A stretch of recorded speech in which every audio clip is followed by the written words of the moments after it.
Sure, yes. I mean, we have seen 3 days of protesting, of rioting, of general lawlessness in some of the biggest cities in South Africa, and that was triggered by the arrest of the former president of this country, Jacob Zuma.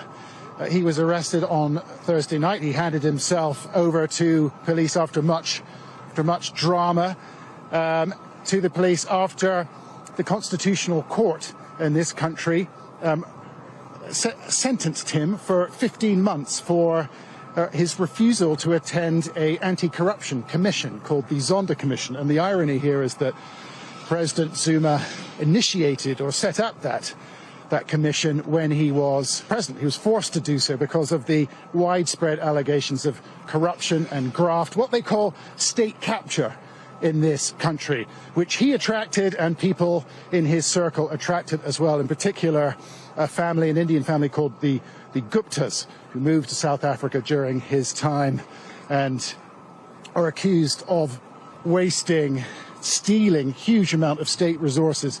We're back up now. We'll be walking up Watt Street in Alexandra, one of the largest townships in Johannesburg, with members of the South African Police Service. They have been involved in running skirmishes with residents and others, protesters, looters, through much of the day. I think you can see a shopping mall, the Pan Africa shopping mall just behind them. That was invaded essentially yesterday at 6 p.m. It's a shopping mall that you would recognize at home, with all of the same sorts of shops, except everything has been stripped now. Everything has been taken out, including the furniture, the cash machines, anything of value. What the police have been trying to do is restore a sense of order in the central business district, but they are completely outnumbered, completely overwhelmed. They've been using rubber bullets to drive people back, but as soon as they do so, people come forward again in this very repetitive process that the police really are not able to control at all.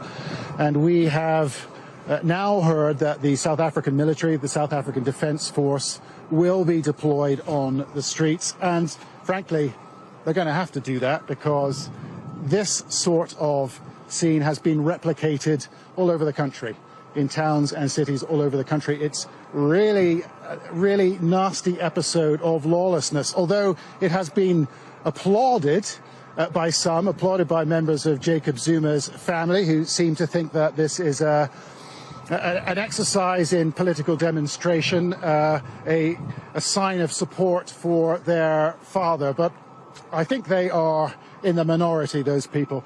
Just looking behind us, just to see what people are doing, you can see a few people there having a look, coming out of shops, seeing if there's anything else they can take. And really, there's not much the police can do at this stage. They're just not here in the numbers to enforce any sort of order. And you know, it's obviously a tragedy for the people who own these businesses, who work here. We're talking about thousands of people who would work here, because everything is gone. They will be starting from scratch.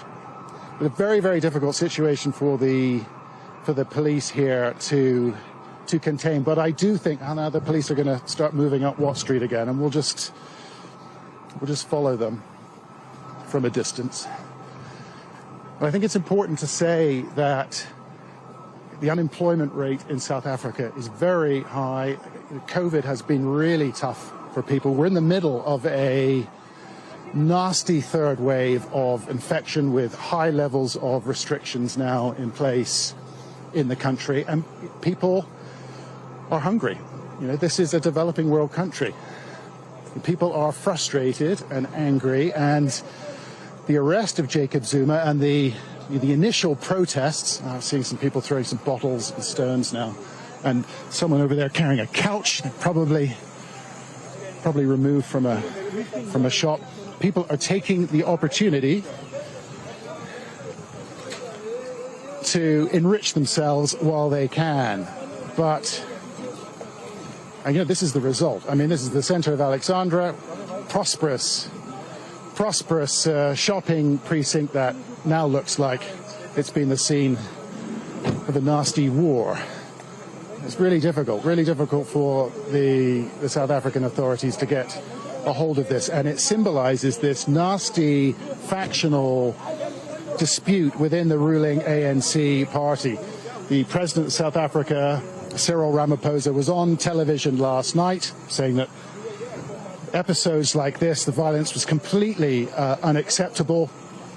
But he angered a lot of people as well when he called it an ethnic mobilization, and that is because President Zuma is a Zulu. He attracts support from Zulu members of the ethnic group, the Zulus in South Africa. But a lot of people who support Zuma say this has got nothing to do with ethnic identity. They think that this is an issue of democracy. They think that Jacob Zuma has been forced into prison as part of a political campaign to marginalize him, to disempower him. So it's caused a lot of problems, a lot of difficulties in the ruling ANC party. I think a lot of people a few days ago were thinking that Cyril Ramaphosa had handled this. We're just going to move back here.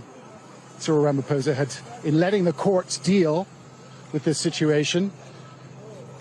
And John, legal experts suggesting that Jacob Zuma's chances of success are slim. He's asked the Constitutional Court to rescind his jail term if it doesn't go his way. What of the escalation of a situation there? Look, I think legally speaking, I'd say his chances are less than slim of getting himself out of jail. He's currently locked up.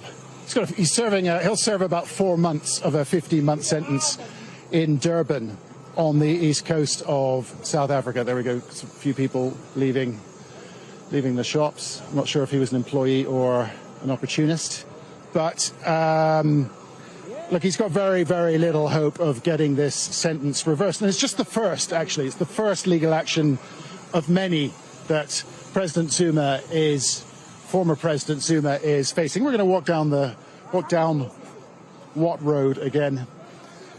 So I think legally speaking, I cannot see, I don't think anybody can really see Jacob Zuma getting out of this one. He has employed a legal tactic, a legal strategy that they call Stalingrad here. He fights everything, and he fights it in multiple courts. He fought the decision of the Constitutional Court. And that's what we will hear from. We should get a verdict from. He's basically challenging the Constitutional Court today. Very, very unlikely to get out of that one. And it's going to be up to Cyril Ramaphosa ultimately to diffuse this situation. He's going to bring in the military. He's going to bring in the South African Defence Force. But it's going to take some serious political outreach as well to bring calm to the situation here, because as we've seen in Alexandra, the police service, they certainly cannot handle